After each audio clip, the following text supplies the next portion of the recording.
London के ऐतिहासिक the Oval मैदान से आप सभी का स्वागत है, जहां 2025 की एंडरसन तेंदुलकर ट्रॉफी के आखिरी और निर्णायक मुकाबले का पहला दिन समाप्त हो चुका है।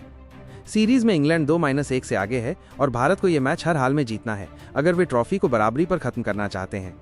क्या शुभमन गिल की अगुवाई में भारत वापसी करेगा या ओली पोप की इंग्लैंड अपना दबदबा कायम रखेगी? आइए देखते हैं कि पहले दिन क्या हुआ। सुबह का सत्र, इंग्लैंड का दबदबा। सुबह की शुरुआत में सभी की निगाहें टॉस पर थीं और हरी भरी पिच को देखकर यह साफ था कि तेज गेंदबाजों को मदद मिलेगी। इंग्लैंड के कप्तान ओली पोप ने टॉस जीता और पहले गेंदबाजी करने का साहसिक फैसला किया। भारत की तरफ से कई बदलाव देखने को मिले, जिसमें जसप्रीत बुमराह और ऋषभ पंत जैसे बड़े नाम शामिल नहीं थे। इंग्लैंड के गेंदबाजों ने शुरुआती ओवरों में ही अपना इरादा साफ कर दिया।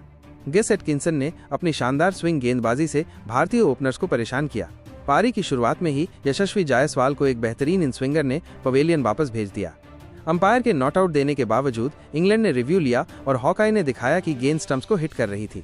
जायसवाल सिर्फ 2 रन बनाकर आउट हुए और भारत का स्कोर 9/1 हो गया। इसके बाद केएल राहुल और साई सुदर्शन ने पारी को संभालने की कोशिश की। दोनों ने सावधानी से बल्लेबाजी की, लेकिन क्रिस वोक्स ने अपने अनुभव का फायदा उठाते हुए राहुल को आउट किया। एक शानदार गेंद राहुल के बल्ले का किनारा लेकर विकेटकीपर जेमी स्मिथ के हाथों में गई। राहुल 14 रन बनाकर आउट हुए और भारत 62/2 के स्कोर पर मुश्किल में था। लेकिन इसके बाद साई सुदर्शन और पहली बार खेल रहे करुण नायर ने मिलकर लंच तक कोई और विकेट नहीं गिरने दिया। सुदर्शन ने कुछ अच्छे शॉट्स लगाए, जबकि नायर ने धैर्य से उनका साथ दिया। लंच तक भारत का स्कोर 72/2 था और दोनों बल्लेबाज क्रीज पर डटे हुए थे। दोपहर का सत्र, भारत की वापसी और फिर मुश्किलें।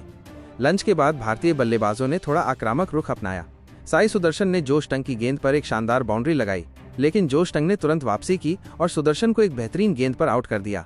उनकी गेंद ने सुदर्शन के बल्ले का किनारा लिया और विकेटकीपर ने एक आसान कैच पकड़ा। सुदर्शन 38 रन बनाकर आउट हुए और भारत का स्कोर 92/3 हो गया।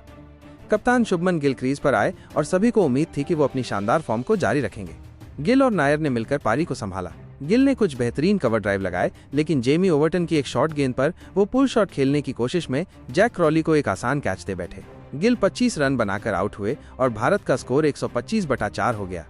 इसके बाद रविंद्र जडेजा भी क्रीज पर आए, लेकिन उनकी पारी लंबी नहीं चली। जोश टंग ने अपनी शानदार गेंदबाजी जारी रखी और एक तेज इन स्विंगर से जडेजा को भी आउट कर दिया। जडेजा सिर्फ 9 रन बना पाए और भारत 153/5 पर मुश्किल में था। एक समय ऐसा लग रहा था कि भारत दिन के अंत तक ऑल आउट हो जाएगा, लेकिन करुण नायर और ध्रुव जुरेल ने मिलकर पारी को संभाला। हालांकि जुरेल भी एक ढीला शॉट खेलकर आउट हो गए, लेकिन नायर एक छोर पर डटे रहे। शाम का सत्र, करुण नायर की शानदार वापसी। शाम का सत्र पूरी तरह से करुण नायर के नाम रहा।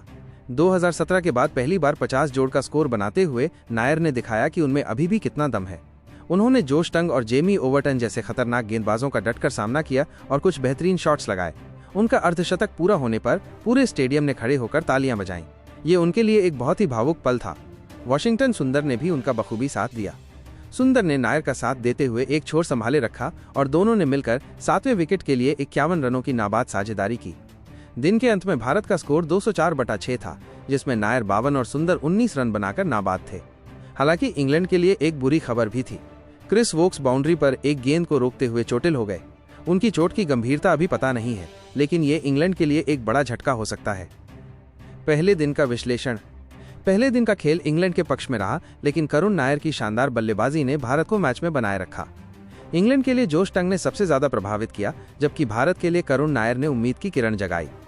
अब सवाल ये है कि क्या नायर और सुंदर इस साझेदारी को आगे बढ़ा सकते हैं और भारत को एक सम्मानजनक स्कोर तक पहुंचा सकते हैं? कल का दिन निर्णायक होगा। पिच का मिजाज कैसा रहेगा और क्या भारत वापसी कर पाएगा, ये देखना दिलचस्प होगा।